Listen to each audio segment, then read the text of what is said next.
Être père, c'est transmettre. Mais qu'est-ce qui se passe quand le fils devient un homme? Lorsque le père est encore vivant, encore actif, parfois même présent professionnellement, qu'est-ce qui se passe?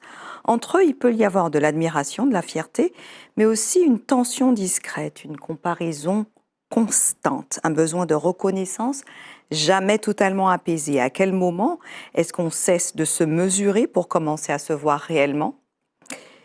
Bienvenue dans l'envers du décor. Après avoir exploré la place du père, qui est de transmettre, poser un cadre et sécuriser, aujourd'hui on aborde une relation plus complexe encore, celle entre un père et un fils devenu adulte. Cet épisode s'adresse aux deux, au père qui regarde son fils, qui s'inquiète, qui se compare et qui le corrige, et au fils qui regarde son père et cherche encore, parfois sans le dire, une validation. Comment se séparer sans rompre? Comment se respecter sans rivaliser? C'est ce que nous allons voir aujourd'hui dans l'envers du décor.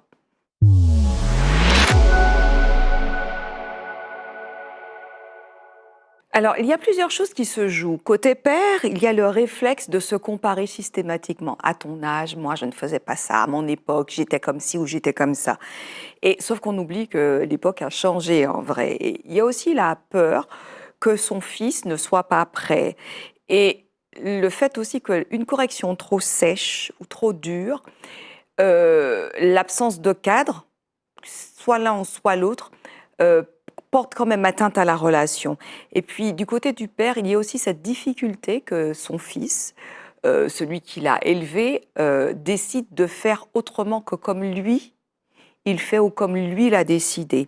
Et souvent, le père n'a qu'un seul référentiel qui est lui-même, lui-même dans sa jeunesse, lui-même à l'âge de son fils, et puis lui-même avec les standards de sa propre époque qui est révolue.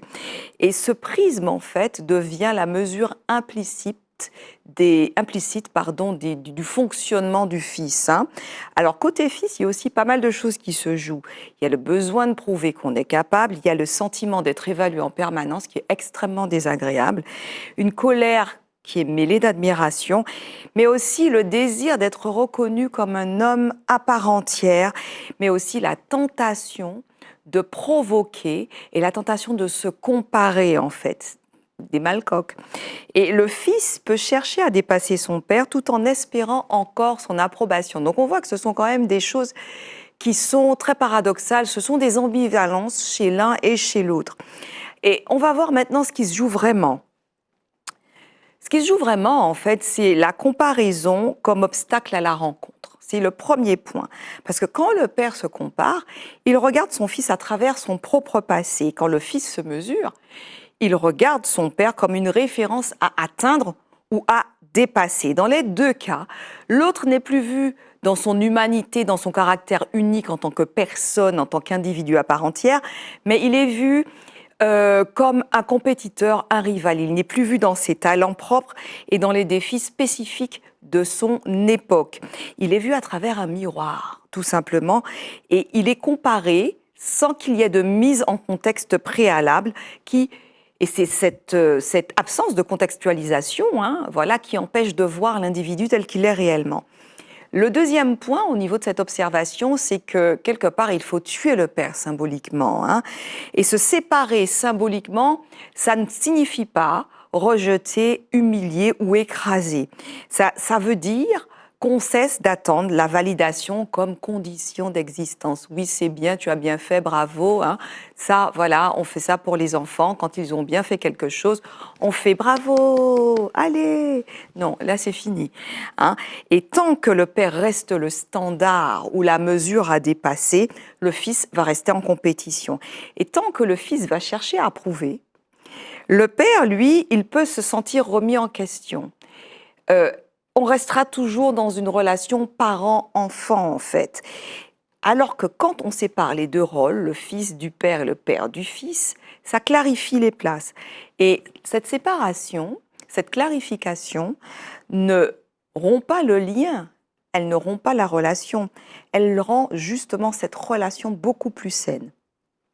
Troisième observation, c'est que quand on travaille ensemble, évidemment, les limites sont floues. Voilà, parce qu'on n'arrive pas très clairement à faire la différence entre le professionnel et le personnel, et surtout dans nos cultures, tout se mélange parce qu'on fonctionne essentiellement à l'affect. Alors, quand le père et le fils travaillent ensemble, les rôles peuvent se confondre très facilement. Donc le père corrige en tant que responsable, mais le fils l'entend une correction en tant que père. Donc c'est là qu'il revendique le fait qu'il est adulte et qu'il n'accepte plus qu'on lui parle sur ce ton, par exemple. Et le fils peut contester comme un professionnel, mais le père peut, lui, le recevoir comme une remise en cause personnelle. Donc, sans cadre clair, on constate que les décisions deviennent affectives, que les critiques deviennent personnelles et que le respect au sein de la relation se fragilise. Et un cadre qui est justement posé supposerait des responsabilités définies, des espaces d'autonomie réels et des désaccords possibles sans que ni l'un ni l'autre se sentent humiliés ou provoqués. Parce que le respect, il naît de la clarté. Et ça veut dire, quand il y a plusieurs personnes qui travaillent autour, une égalité de traitement systématique dans le cadre professionnel. Voilà. Et ça, c'est très, très compliqué à mettre en place également. Et justement, on y arrive. Le quatrième point de cette observation, c'est entre dureté et laxisme, le cadre est souvent mal ajusté. Donc il y a des pères qui deviennent, en milieu professionnel avec leur fils, excessivement critiques, c'est-à-dire que c'est le dernier des cacachiens. Et souvent, ils projettent leur propre frustration personnelle en contexte professionnel sur leur fils, tout en exigeant d'eux ce qu'ils n'ont pas pu être. Voilà. Et il y a d'autres pères qui, au contraire, deviennent beaucoup plus permissifs par peur de reproduire une dureté que eux-mêmes ils ont subie. Donc ils sont laxes, ils sont lâches, ils sont laxistes au maximum et ils laissent tout passer. Dans le cadre professionnel, ça peut poser de graves problèmes, notamment avec les collaborateurs qui voient les forces en présence. Et dans les deux cas, en tout cas, le fils n'a pas un cadre ajusté, ni professionnellement, ni personnellement. Et en fait, ce qui se passe dans ces deux cas-là, c'est une histoire du père qui n'est pas digérée. Maintenant, on va se dire la vérité, on va voir ce qui peut être mis en place pour aller au-delà des situations similaires ou de telles situations. C'est maintenant.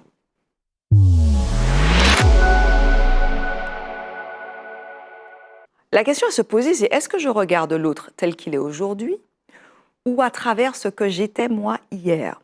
Donc à la fois pour le père et pour le fils. Est-ce que je regarde mon père tel qu'il est aujourd'hui, professionnel, ou l'homme qu'il est devenu aujourd'hui, ayant évolué en son temps avec son temps, ou est-ce que je le regarde avec les yeux du petit garçon qui regarde son père? Et évidemment, c'est valable pour le père également. Est-ce que je regarde mon fils? Quand je le regarde, est-ce que je le vois dans son époque ou à travers ma propre époque? Est-ce que je suis en train de me comparer, même subtilement, à ses choix? Est-ce que je me compare à lui? Est-ce que je compare ses choix aux miens? Est-ce que je compare son rythme et le mien? Est-ce que je compare ses hésitations aux miennes quand j'avais son âge? Et en fait, ces questions sont nulles et non avenues, vous savez, parce que le monde dans lequel il avance, ce fils, n'est plus le même que celui qu'on a parcouru. Celui qu'on a parcouru, il est fini, c'est over, game over. Et donc, il faut distinguer le contexte dans lequel le fils évolue, et là, on parle du côté du père, et l'identité du fils en question, et ça permet de ne pas confondre différence et faiblesse. Donc je reprends, distinguer le contexte de l'identité permet de ne pas confondre différence et faiblesse. Deuxièmement, quand je reprends mon fils, est-ce que je corrige un comportement précis ou est-ce que je touche à sa valeur propre en tant qu'être humain intrinsèque? Tout être humain, qui mérite le respect, et voilà. Donc, poser une limite claire quand on corrige, ça ne signifie pas attaquer l'identité. Et très souvent chez nous, on a tendance à faire ça. La fermeté, qui est juste et justifiée, peut exister sans humiliation, parce qu'elle protège, elle n'écrase pas. Et quand on travaille ensemble, quand père et fils travaillent ensemble, il faut se poser la question, est-ce que chacun de nous, on a défini les rôles qu'on doit jouer à l'intérieur, dans ce cadre professionnel? Est-ce que je suis père ou est-ce que je suis responsable hiérarchique? Est-ce que je suis fils ou est-ce que je suis collaborateur? les places méritent d'être clarifiées. Parce que quand elles ne le sont pas, il y a des émotions anciennes qui ne sont pas digérées, qui n'ont même pas été traitées, qui sont encore comme des cadavres sous le tapis, qui s'invitent évidemment dans les décisions professionnelles. Et là, ça craint du boudin. Voilà, donc un cadre clair protège la relation. Maintenant, du côté du fils, qu'est-ce qui se joue? Il faut quand même se poser des questions. Qu'est-ce que je cherche encore à prouver? Est-ce que je travaille pour réussir ou être reconnu par mon père? Et quand je ne suis pas d'accord, quand je conteste, est-ce que j'affirme une compétence ou est-ce que je règle une rivalité ancienne? Question. Est-ce que je peux voir mon père avec un être humain, avec ses propres limites, ou avec ses peurs de déclassement? Parce que c'est vrai. Surtout dans les charges qui se passent de père en fils, très souvent quand le père vieillit et quand le fils mûrit, le père a peur d'être has-been. C'est tout à fait normal. Voilà. Donc, il faut aussi que le fils considère le propre rapport de son père à la vieillesse, à la vieillerie, comme on dit, à la peur d'être has-been. Il faut regarder vraiment l'être humain tel qu'il est et sortir de la fonction et du rôle figé du fils et du père pour le déplacer au niveau humain et considérer l'humain dans son intégralité par rapport à son époque, par rapport à son contexte, et voir aussi cette évolution. Et aussi, la question à se poser, c'est est-ce que je peux accepter que la reconnaissance ne soit pas toujours exprimée de la manière dont je l'attends en tant que fils? Parce que mon père ne va plus applaudir alors que j'ai 52 ans à mes réussites. Ou nous-mêmes alors que j'ai 28 ans, c'est plus pareil, parce que je n'ai plus 5 ans, je n'ai plus 10 ans. Voilà, d'ailleurs, ça s'arrête dès l'adolescence. Voilà. Et en fait, toutes ces questions, posées à la fois au père et au fils qui collaborent ensemble, ne méritent pas, enfin, ne demandent pas de réponse immédiate, en fait. Elles invitent juste à distinguer la compétition dont on a hérité à la rencontre réelle de l'être humain et des êtres humains, du père en tant qu'être humain et du fils en tant qu'être humain, à séparer le passé du présent pour que la relation père-fils puisse devenir peut-être même un espace de respect mutuel plutôt qu'un terrain de comparaison silencieuse. Alors, en gros, on a vu que beaucoup de pères se comparent, que beaucoup de fils se mesurent au père et que chacun veut être reconnu, mais à des niveaux différents. Mais tant que la comparaison domine, la relation va devenir ce terrain de rivalité silencieuse et ce sera des tirs de boulets de canon et ce sera des champs de mines et ce ne sera pas véritablement sécurisant pour la relation. Au contraire, ça va la miner et cette relation ne sera faite que de récriminations incessantes de part et d'autre, et puis de vexations non digérées. Et le père n'est plus un homme face à un autre homme. Dans ce cas-là, le fils n'est plus un individu à part entière, mais il devient, dans ce cadre-là, un prolongement ou un défi. Et la gageure, l'enjeu de tout ça, c'est de se séparer symboliquement et accepter de se séparer, de séparer symboliquement le rôle du père et du rôle du fils dans un contexte professionnel, c'est accepter que l'autre puisse exister sans être constamment évalué d'un côté et de l'autre. En conclusion de cette émission, d'ailleurs je vous remercie de l'avoir suivi jusqu'ici, entre un père et un fils, la transmission ne consiste donc pas à reproduire, ni à corriger le passé, encore moins d'ailleurs à corriger le passé. Elle consiste plutôt à permettre à chacun d'exister dans sa propre époque, dans sa propre réalité, avec sa propre personnalité et ses propres forces. Le père devient pleinement père lorsqu'il accepte de ne plus être l'aune à laquelle on mesure l'autre. Et le fils devient pleinement homme quand il cesse d'attendre la validation comme la preuve de sa valeur, la validation du père comme preuve de sa valeur. Et c'est à ce moment-là que la rivalité peut se transformer en respect parce que la séparation symbolique, comme on l'a vu, la séparation symbolique ne détruit pas la relation, au contraire, elle rend cette relation respirable.